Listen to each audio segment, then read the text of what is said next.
বন্ধুরা, শহরের কোলাহল, ব্যস্ততা আর যান্ত্রিক জীবনের বাইরে বাংলাদেশে এমন কিছু গ্রাম এখনও আছে যেখানে সময় যেন ধীরে চলে। আজ আমি আপনাদের নিয়ে এসেছি যমুনা নদীর পাড়ে অবস্থিত একটি নির্বিঘ্ন এবং শান্ত গ্রামের পথে। এখানে নেই হাই রাইজ বিল্ডিং, নেই ট্রাফিক জ্যাম, আছে শুধু প্রকৃতি, মানুষ আর শান্ত জীবন। এই মেট্রো পথটি দেখছেন যেন গ্রামের হৃদস্পন্দন। এই পথ দিয়েই প্রতিদিন হেঁটে যায় কৃষক, জেলে, স্কুলের শিশু এবং বৃদ্ধ মানুষ। এক পাশে সবুজ ধান ক্ষেত, মাঝে মাঝে কাঁচা ঘর, পাখির ডাক আর বাতাসের শব্দ। এই পথে হাঁটলে মনে হয় জীবন আসলে খুব সহজ হতে পারে যদি আমরা প্রকৃতির কাছাকাছি থাকি।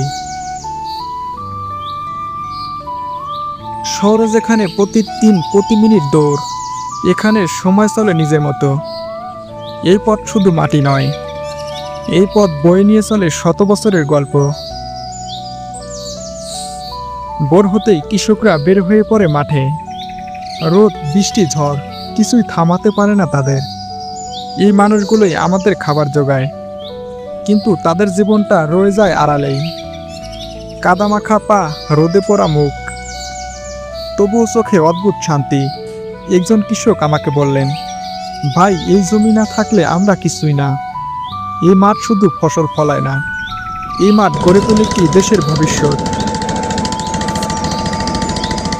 এই যে যমুনা নদী, এটা শুধু নদী নয়, এই নদী এই গ্রামের জীবিকা। ভোরে ঘুম ভাঙ্গে জেলেদের, নৌকা নিয়ে তারা ছুটে যায় নদীর বুকে। কখনো মাছ মেলে, কখনো বা খালি জাল নিয়ে ফিরতে হয়। নদীর সাথে তাদের প্রতিদিনই যুদ্ধ করতে হয়। তাদের জীবন চলে। একজন জেলে বললেন, নদী আমাদের মা, আবার নদী আমাদের ভয়। এই নদীর ঢেউয়ের মধ্যে লুকিয়ে আছে হাজারো পরিবারের হাসি কান্নার গল্প। বন্ধুরা, গ্রাম আমার সবসময় খুবই ভালো লাগে। শহরের ব্যস্ততা আর কোলাহল, এই সব কিছুর চাইতে গ্রাম অনেকটা শান্ত। এখানকার মানুষগুলো সহজ সরল। তাই আমি বারবারই গ্রামের মধ্যে ছুটে আসি এবং গ্রামের মধ্যে হাঁটতে আমার খুবই ভালো লাগে। বন্ধুরা, আপনারা যদি আমার মতো এরকম গ্রাম পছন্দ করে থাকেন তাহলে অবশ্যই আমার চ্যানেলের সাথে থাকবেন। আমি বাংলাদেশের বিভিন্ন প্রত্যন্ত অঞ্চলের যে গ্রামগুলো রয়েছে সেখানে আমি ঘুরে বেড়াই এবং দেখি তাদের জীবনাচল কতটা সুন্দর, যা আমাদের শহরে কখনো কল্পনা করা যায় না।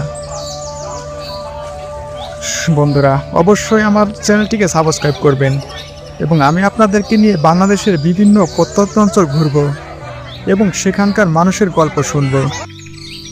অবশ্যই আমাকে সাপোর্ট করবেন। ভিডিওটি শেষ পর্যন্ত দেখার জন্য ধন্যবাদ।